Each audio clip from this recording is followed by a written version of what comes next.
Hey guys, it's Mana here. No, I still have not figured out what's going on with my webcam, my face cam, whatever you want to call it. I haven't figured it out. But when we last left off with Lucid9, Shigure fired us. I decided that I don't like Natsuki, whatever her last name was. Don't like her. And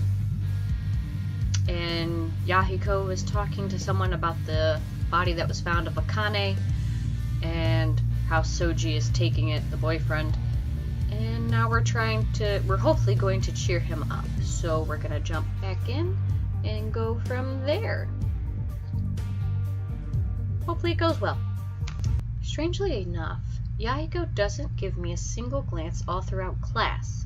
In fact, he's completely silent, speaking only when the teacher calls on him. And his answers are correct.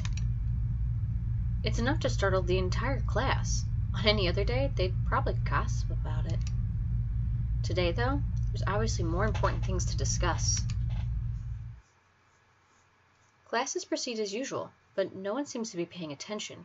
Even the teachers are out of it. Lectures are barely coherent. That's how I am speaking in general. When lunch break arrives, I'm ready to speak with Yahiko, but a sudden cold voice interrupts me. Hey, you. I turn around apathetically, a stocky voice standing before me, then fists clenched. Oh, wasn't this the guy who was talking with Yahiko this morning? And you are? Haru Bunya. Never heard of you. I try to walk past him, but he refuses to move. I'm a friend of Soji. I stop cold at that. I was there when you said those words to him. What do you want me to do? Apologize? That'd be a good place to start, yeah. Guilt and anger intertwine in the pit of my stomach. We didn't know she was dead then. You mocked him for worrying while she was being murdered. Have you seen the average high school relate? Have you seen them? How can you be their judge without knowing anything about them? Is that any excuse to pick on Rui or Irie? What about spreading fake rumors? Look, you're not the only one at fault. But would you be saying the same thing if you found out that the girl you loved was murdered in cold blood? Words hit harder because, yes, indeed, I've thought of them myself. I'm sorry. Don't say that to me. Without warning, he grabs my school tablet straight out of my hands. I'm too stunned to even stop him. He then taps something on the notes section, then 10 digits, bold and clean cut on the screen. A phone number. Say that to him. He hands me back my tablet before striding out of the classroom, leaving me shaken. I immediately head to the rooftop to get some fresh air. Haru's words echo and re-echo in my skull with every step. Blip. Your fault. She's dead. Too late. I shove them out as I burst through the door. I nearly rush into a face full of plants in my haste. The sunlight angrily cuts into my eyes and I slump on the nearest bench, breathing deeply through my nose. Just need some rest, some silence, some... Eee! Watch out! I jerk upright as a giant monster of fluffy fabric plummets through the air, pelting the space where my head was just moments ago. Suddenly, a very large, warm weight plops squarely on my lap, and I feel a trickle of velvety hair against my cheek. In the space of 10 seconds, I've somehow acquired an Akira Kurube sitting on the edge of my knees, hands braced against my shoulders, nose just an inch away from mine. I don't even have time to be embarrassed as quickly as she landed on me. Akira jumps away, flushing in brilliant red.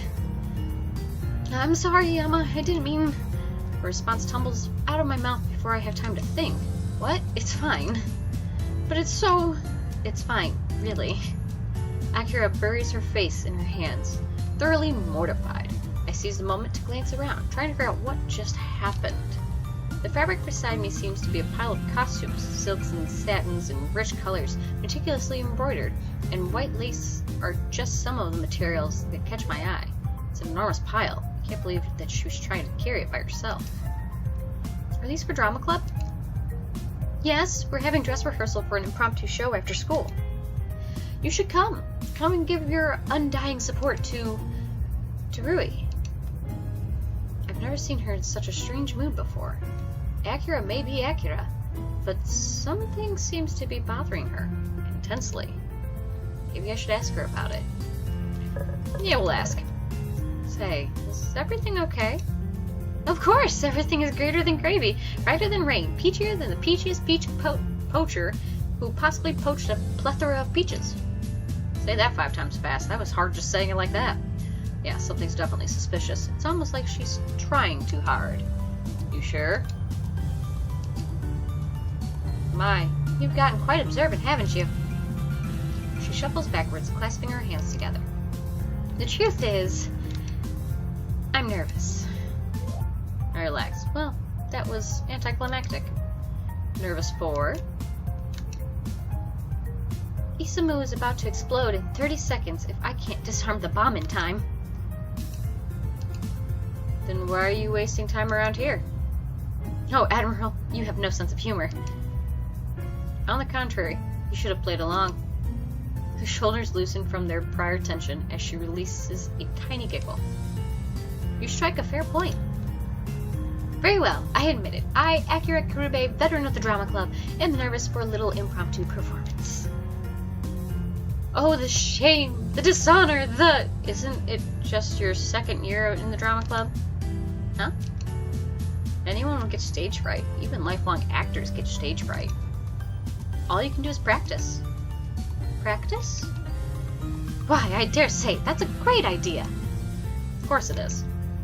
So, want to be my partner? Wait, what?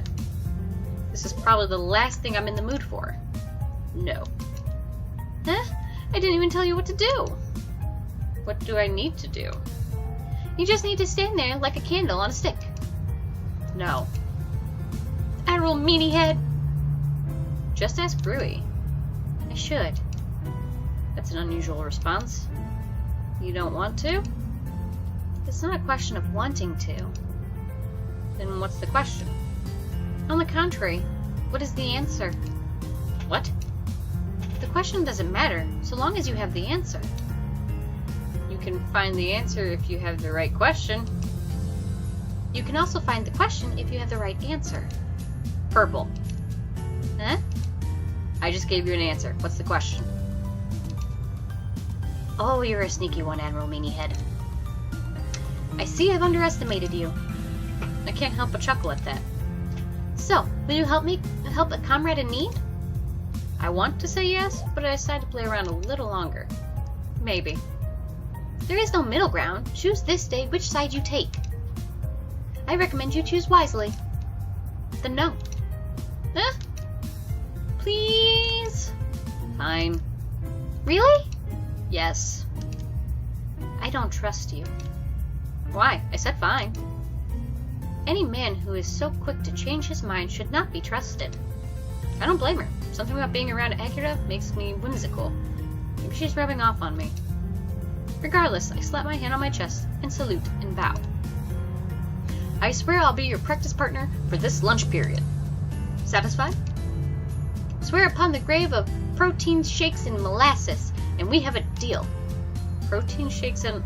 No, I shouldn't even be surprised at this point. I solemnly swear upon the grave of protein and molasses. Protein shakes! Protein shakes and molasses, that I'll be your practice partner for this lunch period. I accept this oath and bind it to...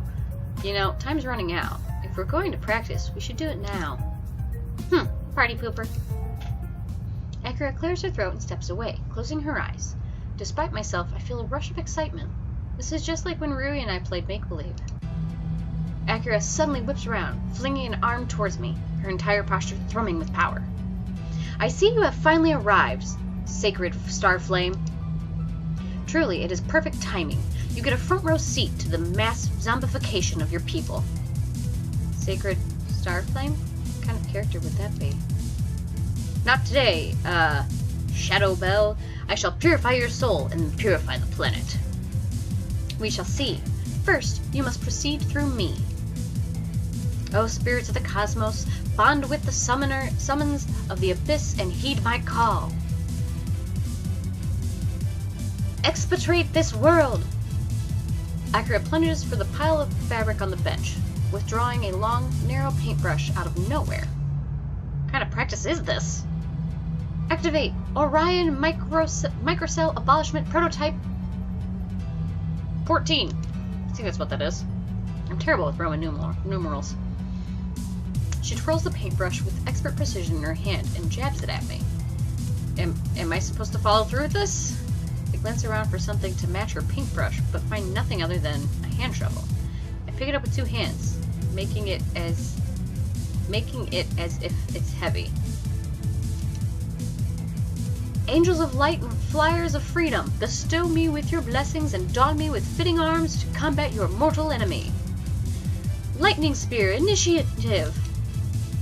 I swivel the shovel around my head, weighing it like some kind of giant halberd. She seems to understand. You're stronger than I expected. It appears that just one blow from your cursed weapon shall wipe me from existence. Of course, you'll have to hit me first. She dashes in, jabbing the paintbrush at my side. I fling myself away, swinging my shovel toward her, but she nimbly drops to the ground. I take a second for recovery, which she seizes to land a solid poke on my shin. Ow! I'll bite your kneecaps! She pulls away. I swing the halberd straight for her skull, but she leaps with cat-like grace, thrusting her rapier straight at my heart. I immediately parry with the tip of my hilt, driving the edge towards her, but she easily disengages. Truly, your name as a being of power is justified, sacred Starflame. As is your name as a being of corruption, Shadowbell. I'll take that as a compliment. She stabs again. This time, I'm ready. I catch the rapier and twist it, sending it spiraling out of her grasp. Ah! Give up, Shadowbell. Justice demands retribution. Well, that's unfortunate, because it sure won't be getting any. She backflips upon the nearest bench. Absently, I'm impressed at her agility, and raises a hand to the sky. Power of the sea and stretch of the sky, intertwine to formless void, and enrich this humble vessel with the glory of your eternal wrath. Could this be a finishing blow? I sign unto you the crimson depths of craven oaths and relieve you of your ancient constraints. Constraint. I can't say it. Millennial Acre Crescent Destruction. She flips to the ground and lands in a somersault, crashing her fist to the ground. I fly back, crumpling against the nearest tree. Gah! She recovers her rapier, pointing it at my throat. Any last words? I tighten my grip on my halberd, willing all strength to my arms. Not yet. I slam my foot against the hilt of her rapier, turning it to the side as I roll away. As she stumbles for balance, I swing the halberd clean at her neck. She barely dodges in time. Clever trick. I'll be sure to relate that to the High Order. Oh, I tire of your paltry existence. You are like an incessant, irritating insect that means nothing to me. You are dirt beneath my shoe, a pebble in my ocean, a speck of dust on... I swing my halberd at her and chop her head off. Admiral Meanyhead. Yes? You interrupted me. I was subverting expected dramaticism. If we had an audience, they probably would have laughed. But overly long monologues are the best part of being a villain. I break into laughter as I return the shovel to its rightful place. Maybe so, but they're useless. The villain is leaving himself vulnerable for way longer than he should. Akira fixes her eyes on me for a moment, a small, affectionate smile curling at her lips. Yeah, I guess you're right. Her light giggle emphasizes the flush in her cheeks. I realize that the heaviness in my mind has completely dissipated. Hey, Akira. Thanks. What for? The fun. It was crazy, of course, but fun. I'm glad. She suddenly wraps her arms around her body, looking intensely vulnerable. Oh no. What? I shouldn't have... Suddenly she scoops up the piles of fabric and races for the door. Is that the bell? Why, I do declare that's the bell. Goodbye, Admiral. Without another word, she kicks the door open and races down the stairs. It slams behind her, leaving me alone on the rooftop. I head back to my classroom in total bewilderment. Why does Akira have to operate without rhyme or reason? She was completely fine up until the very end, and then out of the blue she just snapped. Either way, I did have fun. Acura's antics really cleared my mind.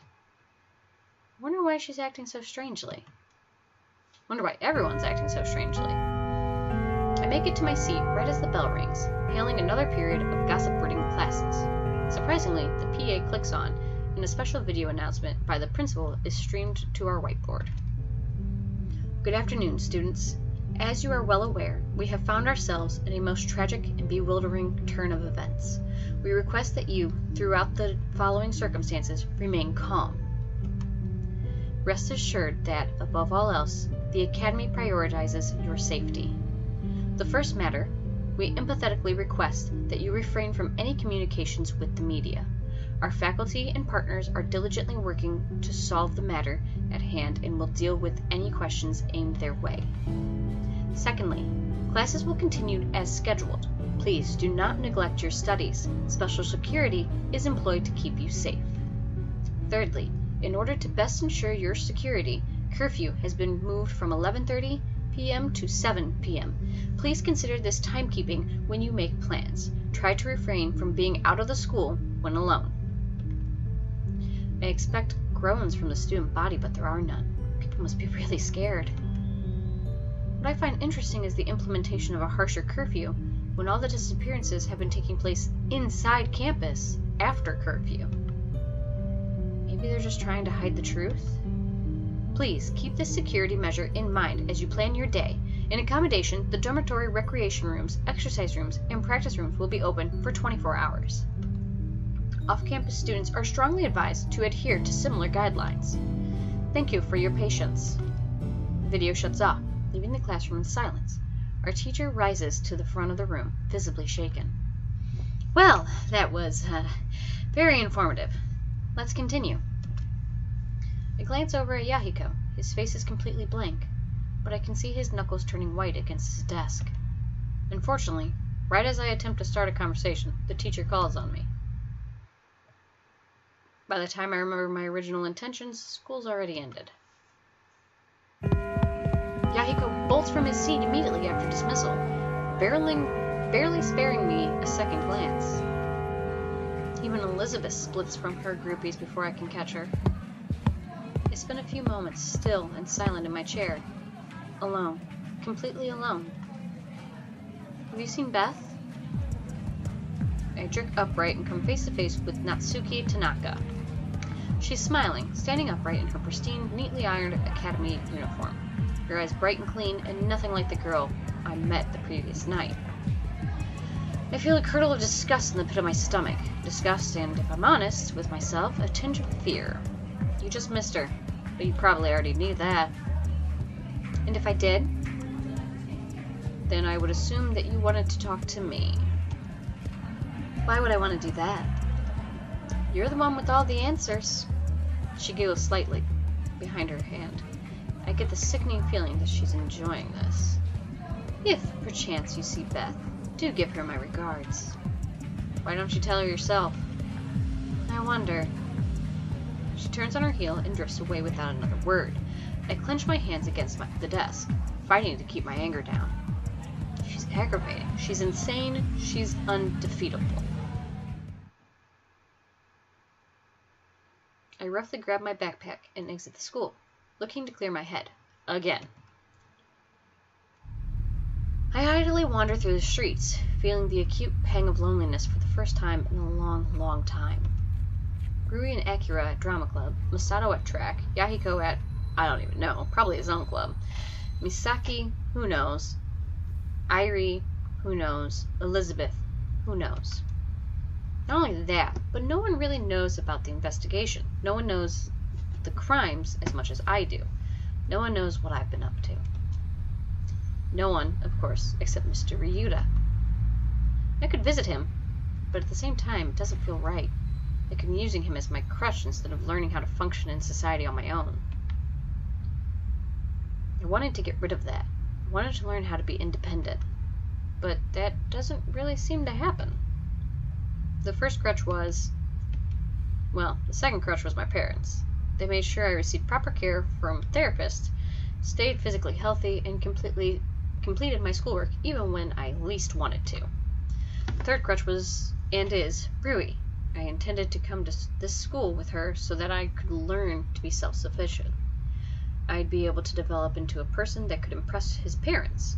I could be intelligent, wise, capable, full of initiative. I could finally find the identity of Yama Ishimoto.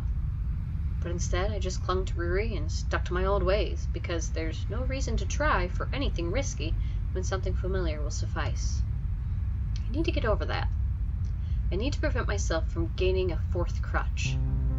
A sudden strain of piano breaks through my thoughts. I instinctively turn to the source of the noise, and find myself staring straight at Café de la Pax. The melody is simple, but somehow eloquent. Curious, I try to glance through the window.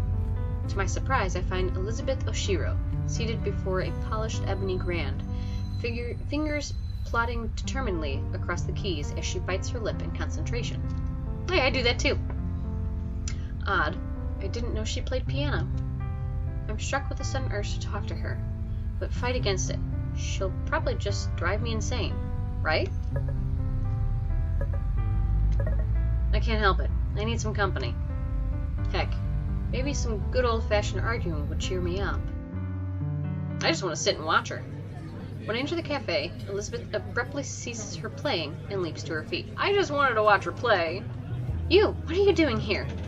I grin at her obvious discomfort. I'm a customer. Why else would I be here? Then go ahead and talk to him. He'll take your order. I'm on break. She nods at the counter, where a kindly barista is waiting to take my order. Then she turns back to the piano. I only plop next to her. How can I resist the seduction of a mediocre piano player?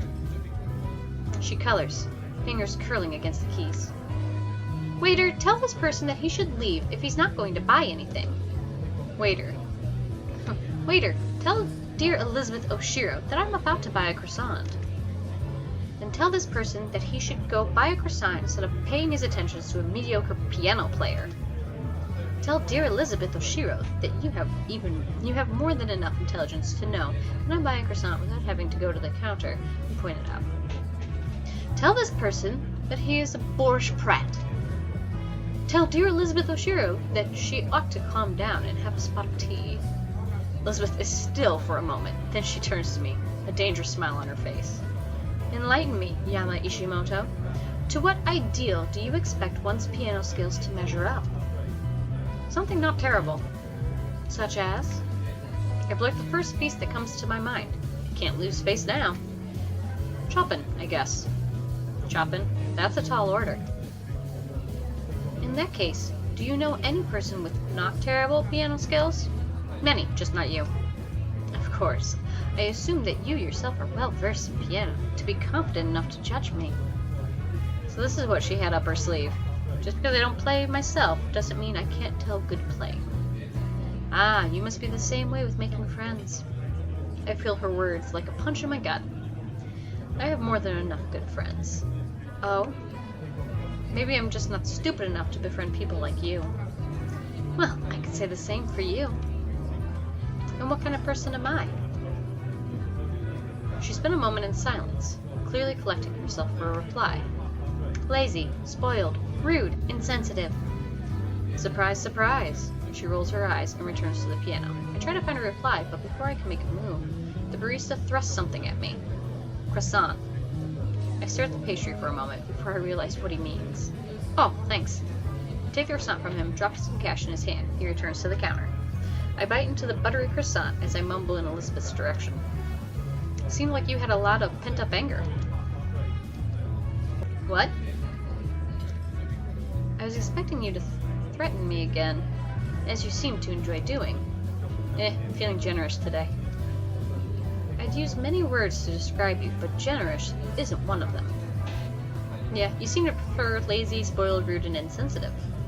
Elizabeth's eyes widen. She studies my face idly, avidly, a clear tilt of confusion to her brow. What? You sound exactly... She trails off, regaining control of herself. Nothing. That didn't look like nothing. She clearly ignores me and sets her fingers to the piano, pressing slowly on the keys. The sweet, simple melody fills the cafe with a relaxing vibe. I settle back, munching on my croissant. Suddenly, Elizabeth stops, glaring at me. Stop that. Stop what? Stop staring at me.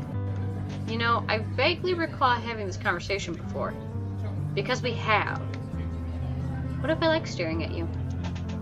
This brings a completely different reaction than I expected. Elizabeth turns, beet red, and shoves me away. What are you bloody talking about? Her extreme reaction immediately puts me on the defensive. I was just... You can't say things like that. What the heck happened to the cool and collected Elizabeth just a few moments ago? It's not a big... Words like that mustn't be thrown around so trivially. What's gotten into you? Nothing. Nothing. I'm going to practice. She quickly starts plopping on the keys. The notes are harsh and flat, grating against my ears like broken glass. I'm tempted to supply some dry commentary, but manage to hold my tongue out of curiosity. What could be causing such drastic behavior? I said stop staring at me. I said, what if I like... Fine, stare, whatever. She continues mashing the piano, her hair flying about her face from her hurried motions. After a few minutes, though, her tune begins to mellow. She returns to her previous song, slowing her fingers to a tender touch. I sit in silence, passively watching this transformation as I finish my croissant. I expect Elizabeth to ignore me for the rest of her practice session, but surprisingly, she's the first one to speak. My mother loved the piano. I hold back a teasing comment, intrigued by her unusual mood. And? My grandmother said that she used to be quite good at it. So that's why you play? No. She plays in silence for a moment longer. Right as I start to wonder if she's bipolar, she speaks again. There is one thing that people say I can't do. Piano? Music in general. I can't sing, can't play an instrument, can't even dance. I'm going to change that next year. I feel a spark of irritation. There, again, the girl who controls the future has made another appearance. Why? Well, naturally, then I'll be perfect. It's stupid. Maybe to you. Then again, you wouldn't know anything about perfection. I doubt you ever tried to obtain it. I just go in circles with this girl. And here I was thinking that she might actually be a civil person, and I might actually have a civil conversation with her. Well, excuse me, Your Majesty. Not all of us lowly peasants can be as amazing as you. That wasn't what I... Cheerio, good queen. I have other affairs to see to. This is just like you. You never listen. Yeah? You never ask. You're insufferable. Thank you. I grab my backpack, pressing a discordant key on the piano just to annoy her. Farewell, Princess Barista. Elizabeth is unusually silent as I exit the cafe. Maybe she'll finally start thinking for herself. Or maybe she thought it'd be useless to say anything since you never listen. I shake the thought away. She doesn't deserve my respect. She already ruined the one chance she possibly had. I head to the street as gentle piano drifts behind me. We're gonna hear more about how she blew her chance with you, apparently? Because now I'm curious. I need chapstick. Meet me at the school entrance in 5 minutes. It's not about track. If you're reading this, you have time for track. You were saying? That's unusual. I've never seen Masato acknowledge my dislike for track, or type so properly. Something must be really serious. I pocket my phone and race to school, all thoughts of Britain and piano and croissants disappearing from my mind. Like earlier this morning, the entrance is all but barren. It looks like most of the students are downtown, relishing their pre-curfew freedom.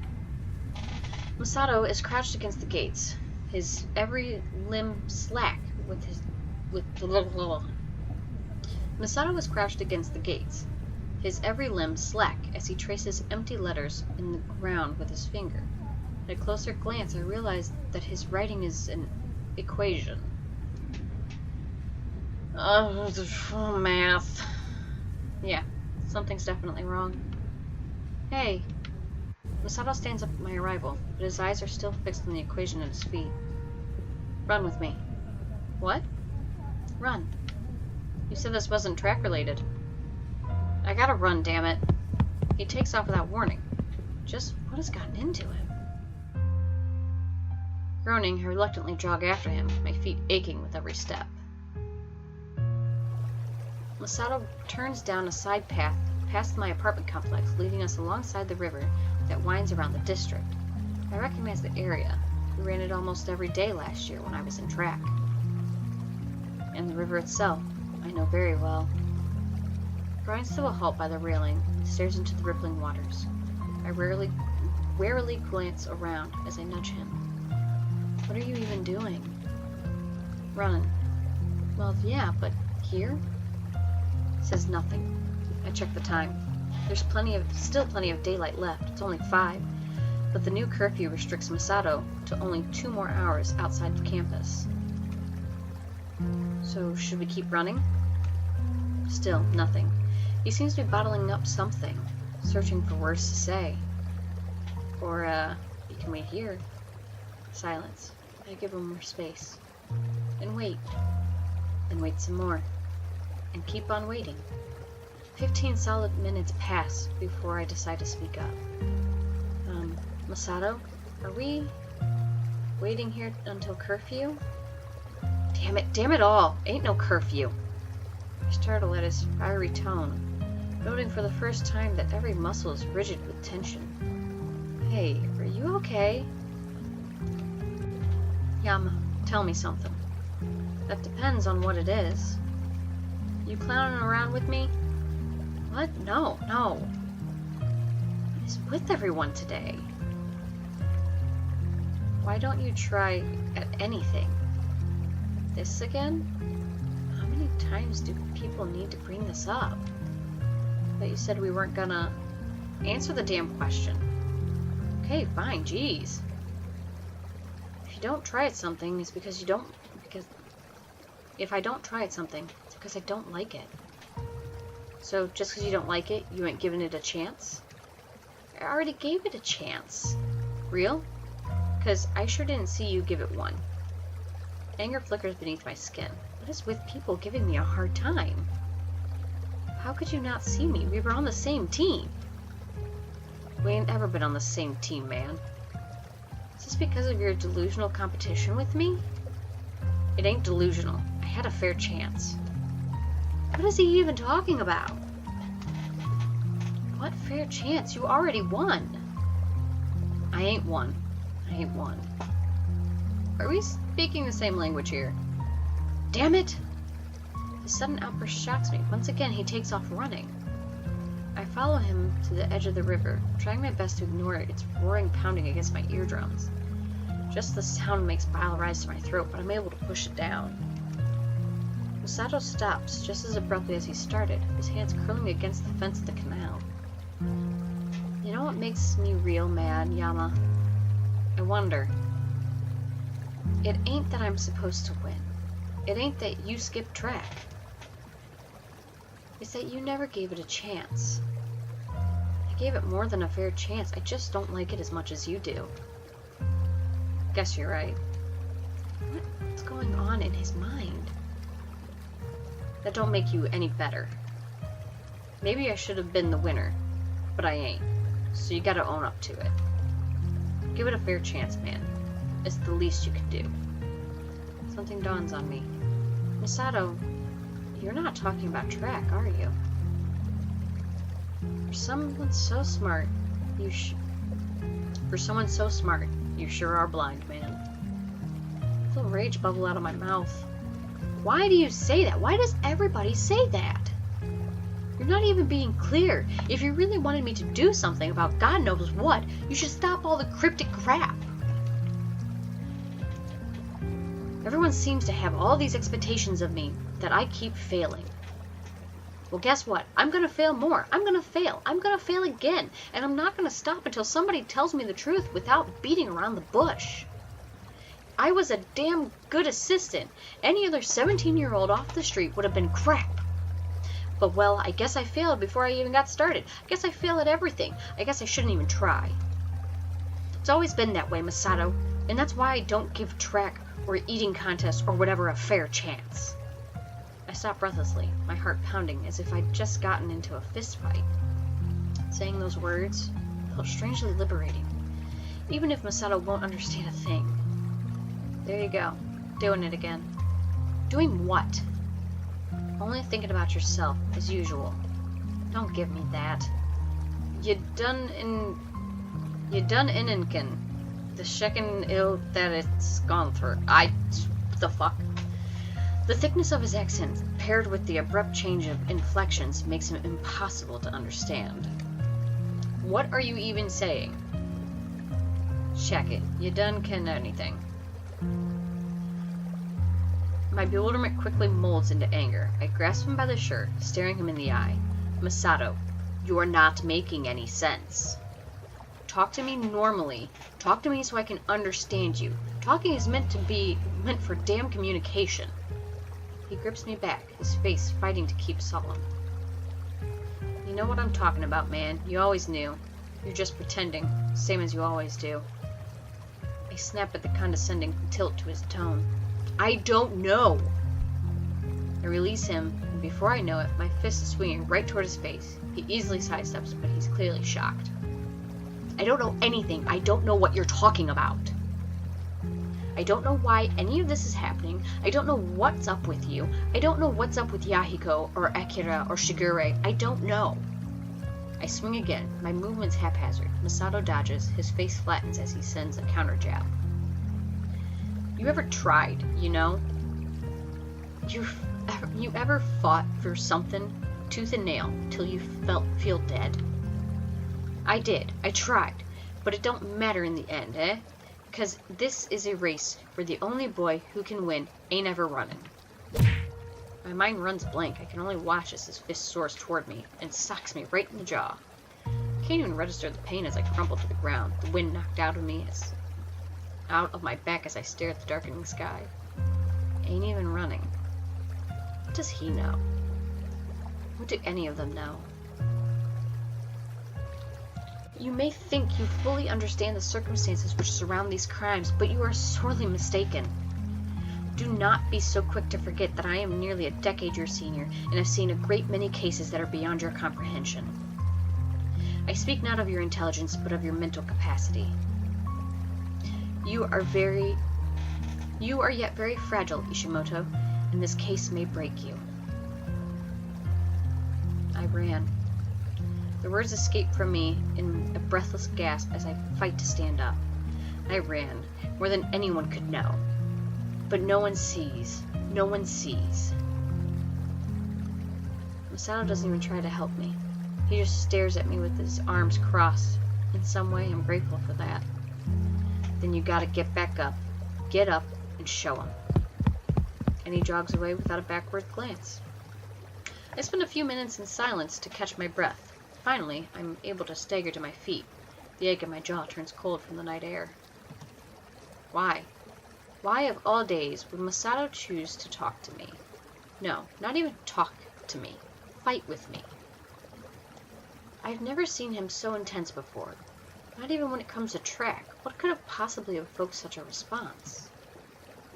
I shouldn't have gotten angry. Not at Masato. He was trying to be honest to me in his own way. I should have stopped to figure out what was wrong. But the words he said. Help? What the heck? I quickly peer over the railing into the river. Even in the dim lighting, I can clearly make out a head of brown hair and two flailing arms. Someone's in the river.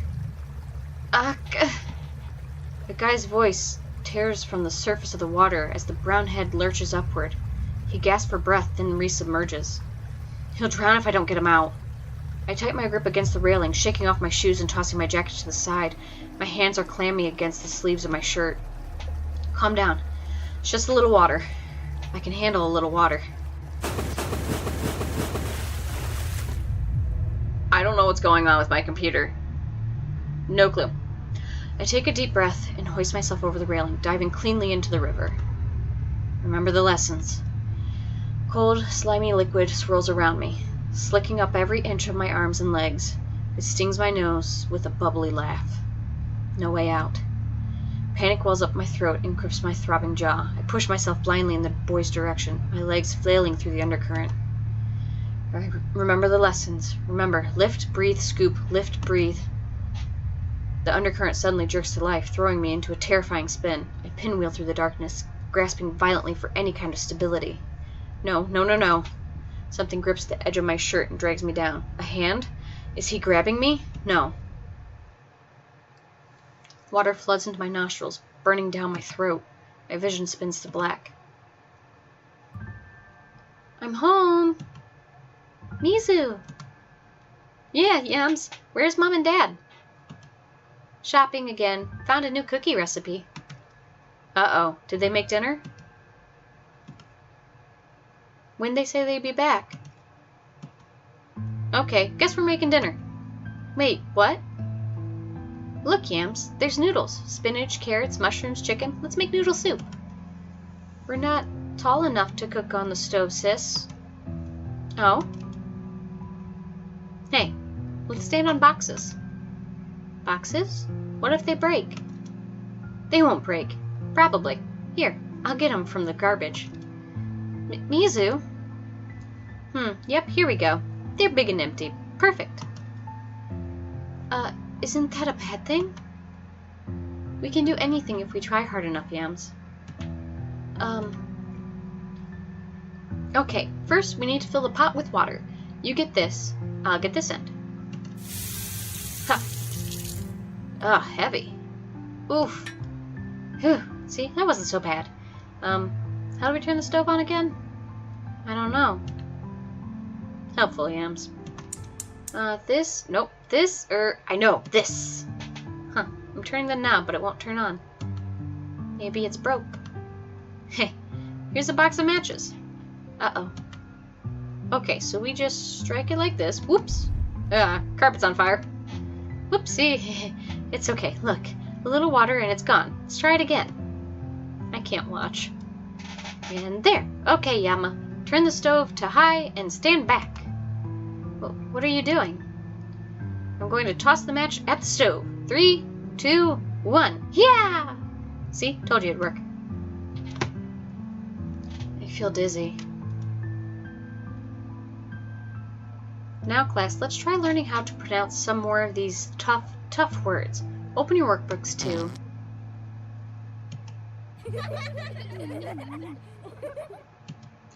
Class, calm down. Calm down this instant, or you will be visiting the principal's office. Thank you. Now, who would make such uncouth, rude noises? The person who tells me first will get a piece of candy. Wow, so many hands. Yuko? It was Yama. Yama Ishimoto, is this true? No. Don't lie. Lying isn't nice, Yama. I'm not. Yama, do you want to go to the principal's office? Yuko says she saw you. We know you did it, Yama. But I didn't. Don't take that tone with me, young man. You're going to the principal's office. But... I know this kid's pain. Mr. Kawaguchi, Yama was being a disturbance in class and would not stop lying about it. I didn't do it. Yama, lying is very serious. You can get in big trouble. But... Yama, I really don't want to call your parents. Can't you tell us the truth? Yama, Stop right there. Ah, Mizu, thank goodness. Maybe you can talk some sense into your brother. The only person I'll be talking sense into is you. Both of you. Mizu, I don't appreciate this disrespectful attitude. You're adults. You should know better. What if Yuko was lying, huh? She lies all the time. How dare you? Yuko is my top student. Yeah, so she knows she can get away with it. Mizu Ishimoto, I will not stand for this. You are being incredibly rude. And you're being incredibly unfair. Yama wouldn't make bad noises, and he definitely wouldn't lie. That's it. I'm calling your parents. They need to teach you some proper respect. You want my respect? Then earn it. Come on, Yama. We're going home. Okay. How much longer? I don't know, Yams. This is the detour bus, remember? I don't like blizzards. Oh, don't say that. Look how beautiful it is. Beautiful what is? Outside. Can't even see anything. I meant the snow, silly. Still not like our normal bus. Oh, yams. I'm bored, Mizu. Take a nap. But I'm not tired. Why don't you make some friends? There's a nice-looking person across the aisle. No, people are scary. Then do your homework. I'm too tired. Thought you just said you weren't tired. I changed my mind. Pfft. Come on, Yams, be a big boy. Look, it's the Rainbow River. Isn't it pretty? Rivers are boring. Look at the snow. Isn't it just wonderful? Snow is boring. Okay, Yams, what's wrong? Don't say it's because you're bored. I told Chiyo that she has cooties, and she touched me. What? What if I get cooties, Mizu? Then I'll die, and I won't be able to get the new Rego City Brox next week. Where did she touch you? My arm, here. I'll give you a shot. Yeah, I hate shots. It's okay, this one won't hurt. Are you sure? Well, not too much. Circle, circle, dot, dot. Now you've got your cootie shot. So, I won't die? Yeah, that's what the shots do, right? Oh, yeah. Thanks, sis. Oh, did his sister drown? Is that what happened? I suddenly emerge into reality, vision hazy, lungs burning. I feel myself cough instinctively. Water spurts from my mouth onto the ground. That's right. I'd never been a fan of this river. You... Firm hand slaps against my back. I spew another mouthful of brine. I can't believe I'm doing this. Why am I doing this? The vague shapes before my eyes finally consolidate into clear outlines. I'm lying by the side of the canal, clothes plastered to my skin, every inch of my body pulsing with dull pain. A fellow student is kneeling beside me. Judging from his drenched clothing and mop of brown hair, I deduced that he's the guy who was drowning earlier. Looks vaguely familiar. Should have expected something like this.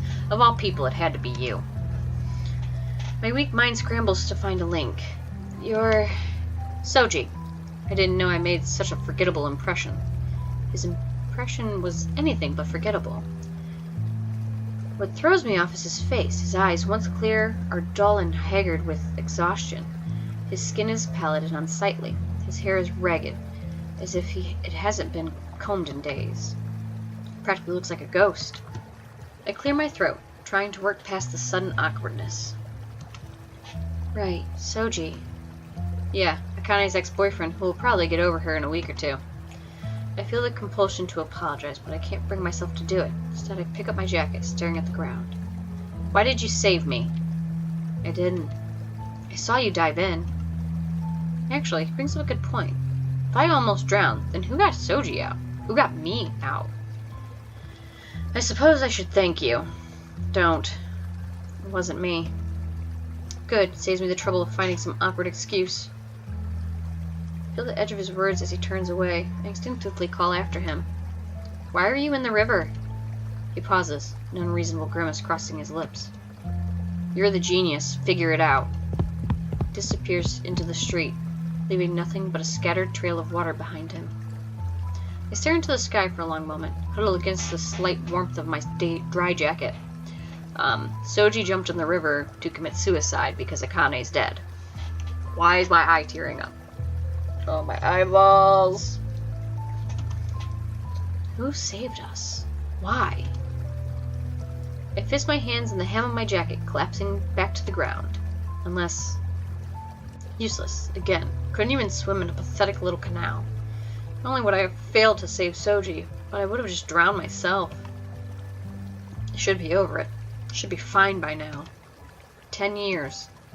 I lace my fingers through the sparse blades of grass by my head until they dig into my skin. Too many names. Soji, Yahiko, Masato, Mizu.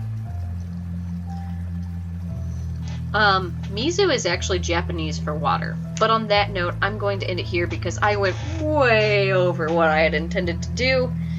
but I wanted more information because, you know, I want to know what the heck is happening. I feel like I'm being bombarded with more and more new information and coming up with more and more questions, but less answers. So we'll pick up here when we come back.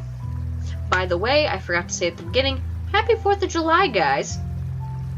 If you're watching this on the 4th of July. So, happy 4th of July. I have no idea what I'm doing tonight. Hopefully going out with my sister and the kids and her husband. So, we'll see what happens. So, remember to do something nice for a stranger today. You may just save a life. Bye!